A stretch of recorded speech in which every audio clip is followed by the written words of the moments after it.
पिघलती बर्फ। बारिश लगातार हो रही थी। ऐसा लग रहा था जैसे बादल फट गया हो। सड़क पूरी पानी से लबालब भर गई थी। विवेक को आज बहुत ज़रूरी काम से ऑफिस जाना था। एक फाइल में उसके हस्ताक्षर चाहिए थे।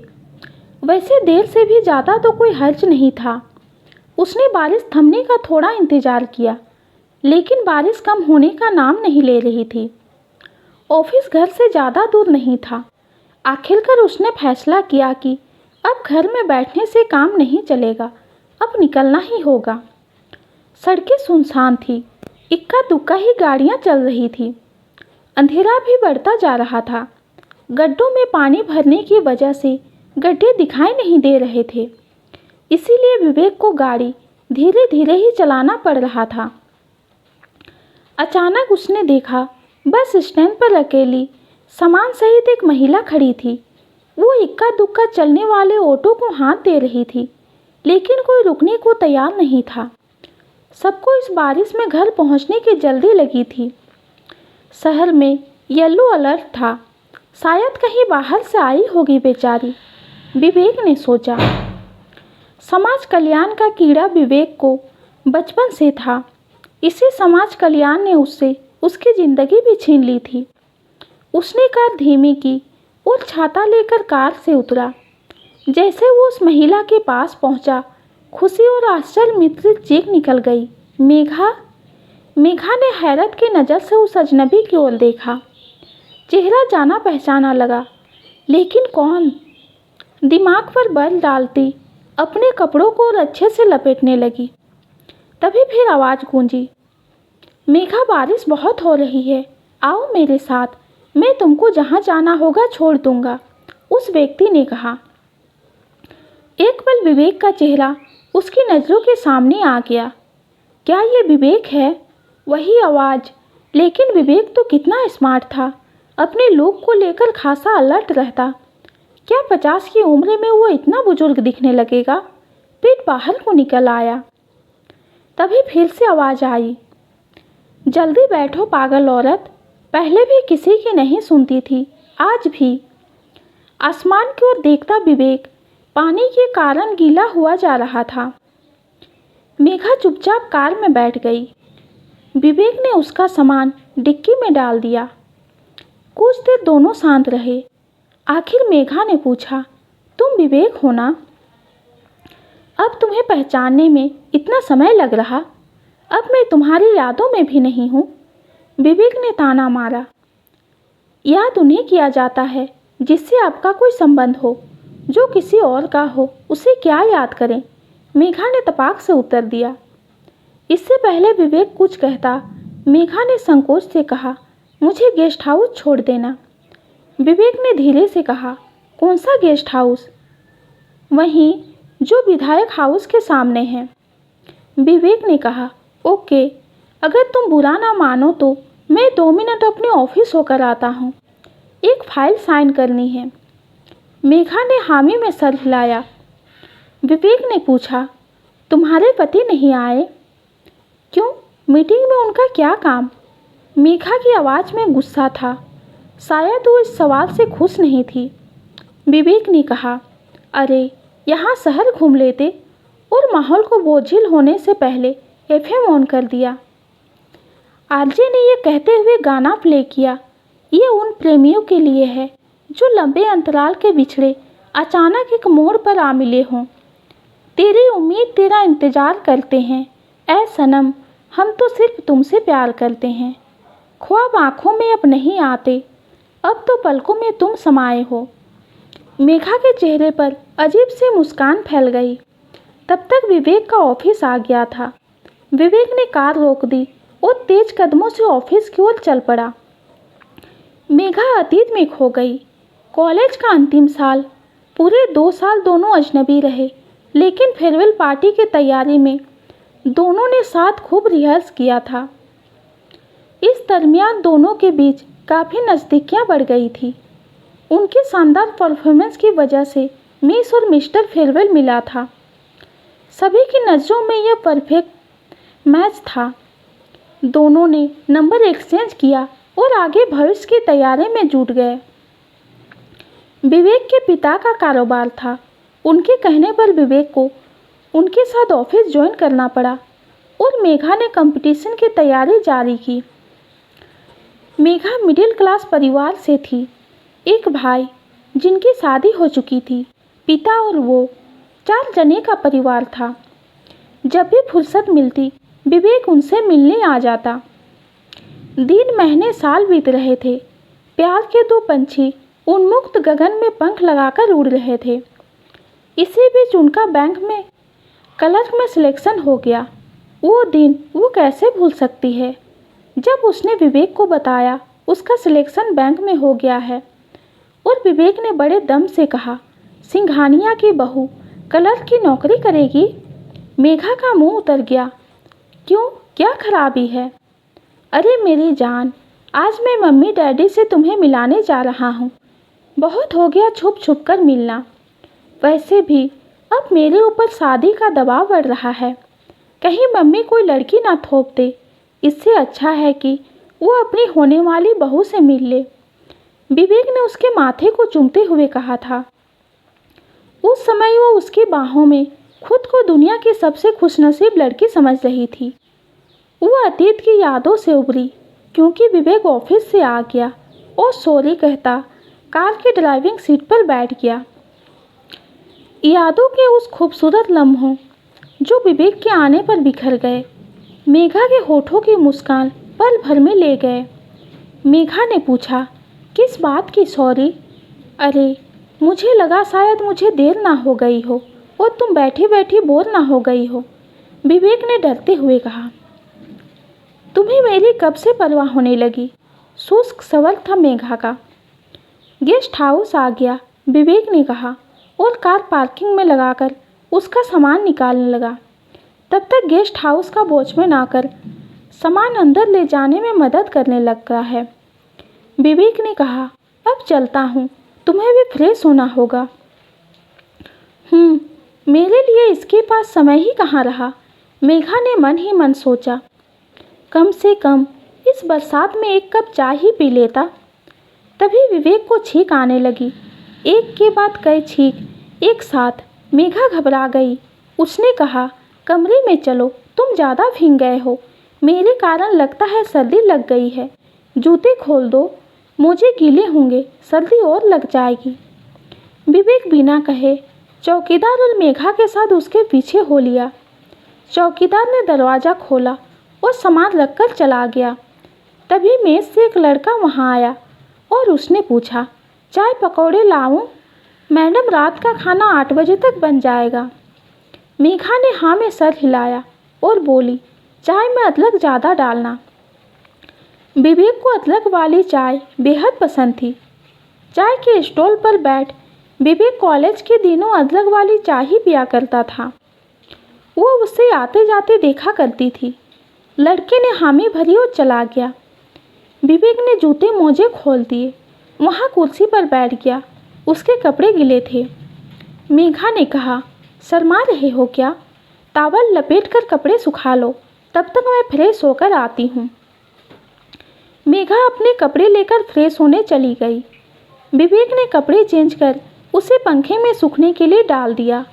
मेघा थोड़ी देर में बाथरूम से निकली। उसकी नज़र विवेक के ऊपर पड़ी। विवेक वहाँ पड़ी मैगजीन देख रहा था और रह रहकर छींक से उसकी आंखें लाल हो गई थी। मेघा 27 साल बाद विवेक को देख रही थी। कितना प्यार करती थी विवेक से, लेकिन विवेक ने कैसे उसे धोखा दिया था। उसकी बेवफाई को भूलने के लिए उसने यह शहर ही छोड़ दिया था और मेहनत कर अपना मुकाम हासिल किया। आज वो नवाड बैंक में अधिकारी थी। मीटिंग के सिलसिले में आना हुआ था। ट्रांसफ़र देश के किसी भी शहर में हो जाता था। मेघा आकर विवेक के पास बैठ गई। कितनी प्यारी लग रही है मेघा, और कॉन्फिडेंट भी। कॉन्फिडेंट तो पहले भी थी, विवेक सोच रहा था। तभी मेघा की आवाज़ से वो अपनी सोच से बाहर निकला। विवेक, घर मालिनी को फ़ोन कर लो, बेचारी चिंता कर रही होगी। बारिश रुकते ही चले जाना। विवेक कुछ नहीं बोला। औरतों की आदत होती है, अगर उन्हें जवाब ना मिले तो वे और हावी हो जाती है और किसी तरह अपनी बात का जवाब लेकर ही दम लेती है। मेघा ने फिर अग्निबाण छोड़ा। शायद मेरे यहाँ होने के कारण तुम हिचक रहे हो। मैं कान में ईयरफोन लगा लेती हूँ। बारिश ना हो रही होती तो मैं तुम्हें रोकती भी नहीं। विवेक चुप रहा। उसकी चुप्पी मेघा को परेशान कर रही थी। वो चाहती थी कि विवेक बोले और अपने सालों की भड़ास निकाल सके। तब तक अदरक वाले गर्मा गर्म चाय और पकौड़े आ गए। विवेक को चाय की सख्त ज़रूरत थी। उसका सर दर्द से फटा जा रहा था। दोनों ने चाय और पकौड़े खाए। विवेक ने कहा, मेघा, तुमने अपने घर फ़ोन नहीं किया कि तुम सकुशल पहुंच गई हो। अब मैं चलता हूँ, कपड़े सूख गए हैं। मेघा हड़बड़ाकर बोली, फ़ोन नहीं लग रहा था, मैंने मैसेज कर दिया है। अभी तो बारिश हो रही है, मेघा ने कहा। बारिश पता नहीं कब रुकेगी और कार से ही तो जाना है। थोड़ा आने जाने में भीग जाऊंगा तो कौन सा मर जाऊंगा। तुम्हें भी आराम करना होगा, सफ़र करके आई हो, विवेक ने कहा। मेघा की आंखें भर आईं। उसने कुछ नहीं कहा। विवेक कपड़े लेकर वॉशरूम चला गया। तभी उसका फ़ोन बजा। सोमू काका का फ़ोन आ रहा था। मेघा उसे बजते सुनती रही। थोड़ी देर में फ़ोन की आवाज़ बंद हुई तो वॉलपेपर में मेघा की फ़ोटो देख मेघा चौंक गई। उसे विश्वास नहीं हो रहा था कि विवेक के फ़ोन में उसकी फ़ोटो क्या कर रही है। तब तक विवेक आ चुका था। उसने हड़बड़ाते हुए फ़ोन देखा। सोमू काका का फ़ोन देख उसने उन्हें फ़ोन किया। हेलो सोमू काका, मैं घर आ रहा हूँ, खाना बना लीजिएगा। बारिश के कारण देर हो गई है। और इतना कह उसने फ़ोन रख दिया। अब मेघा और भी अधीर हो गई। सोमू काका विवेक के घर में काम करते थे। विवेक के डैडी उन्हें गांव से लाए थे। सभी उनसे बहुत स्नेह करते थे। इसी कारण उन्हें घर के सदस्य के जैसे मान दिया जाता था। कभी उन्हें महसूस नहीं होने दिया कि वो नौकर हैं। मेघा ने विवेक को झिझोड़ते हुए पूछा, इतनी देर हम साथ रहे, तुमने कुछ भी घर के लोगों के बारे में नहीं बताया। अब जा रहे हो, कम से कम कुछ तो बताते जाओ, मम्मी डैडी और अपनी वाइफ बच्चों के बारे में। विवेक ने पीछे मुंह कर लिया और कहा, तुम्हें अचानक मेरे बारे में, मेरे परिवार के बारे में जानने में क्यों दिलचस्पी होने लगी? हाँ, मैं तुम्हारी थी ही कौन? अगर मैं तुम्हारे लिए मायने रखती तो माला या मालिनी तुम्हारी ज़िंदगी में मुझसे ज़्यादा अहमियत ना होती। कितना प्यार किया था मैंने, लेकिन तुमने मुझे धोखा दिया। मुझे पहले ही बता देते कि मालिनी ही तुम्हारे लिए सब कुछ है, मैं कभी तुम्हारे सामने ना आती। मेघा का धैर्य टूट चुका था। उसकी वाणी तीव्र हो गई थी।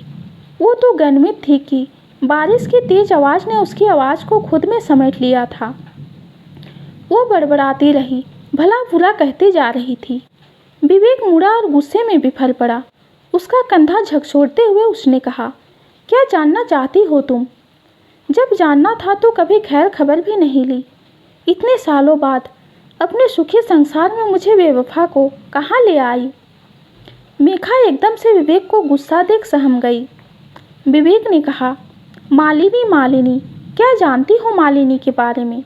जिस मालिनी के कारण तुम मुझको सुहागरात के दिन छोड़ गई थी, थोड़ा इंतजार तो किया होता मेरे लौटने तक का।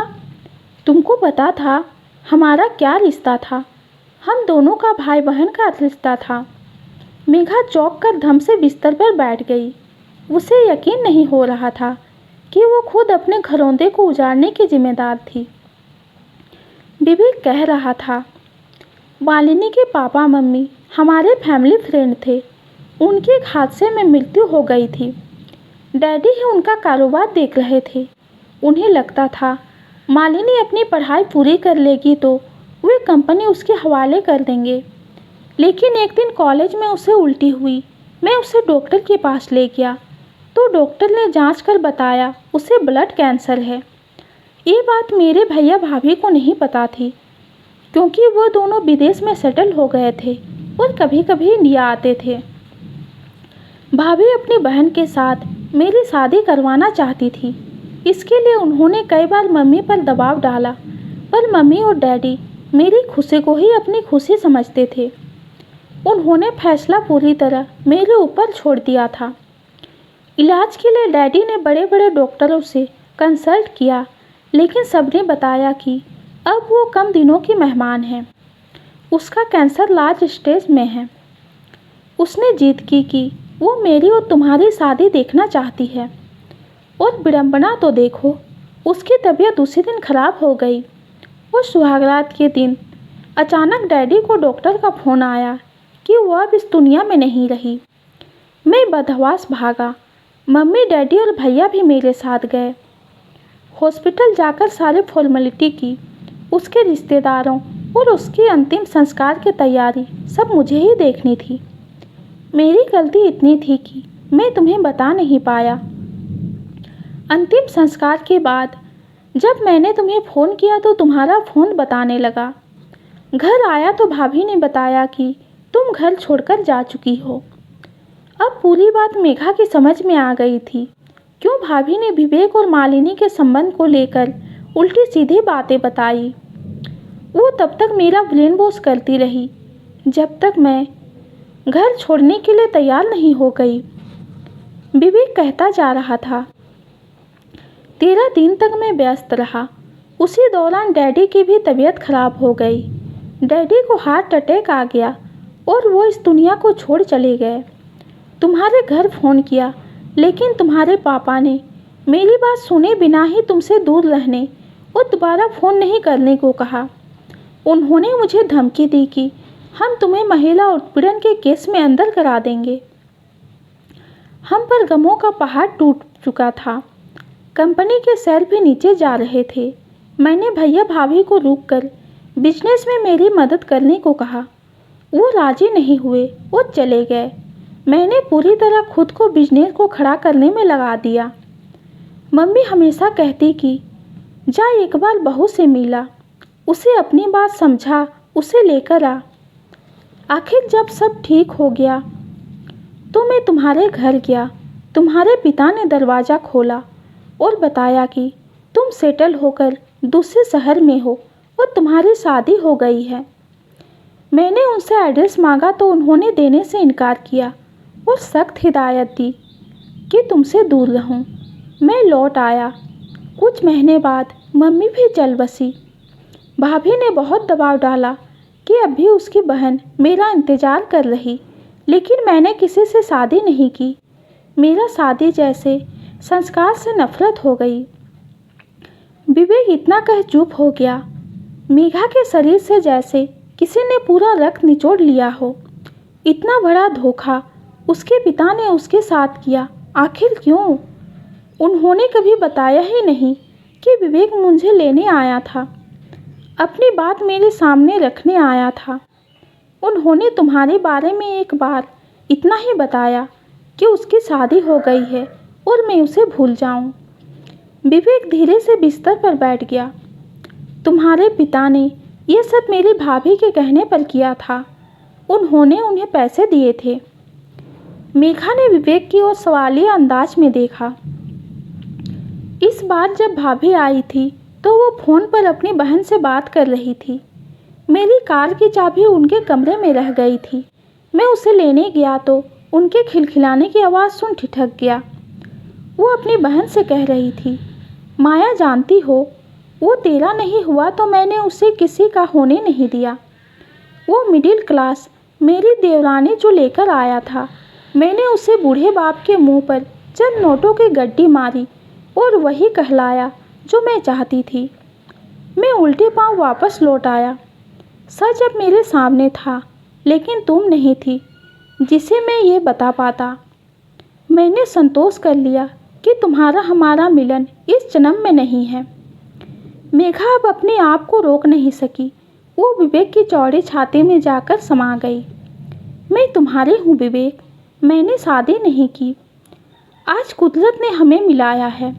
नारी स्पर्श और पुरुष स्पर्श जन्मों से पिछले दो बदनसीब बिजली की गड़गड़ाहट के साथ एक हो रहे थे।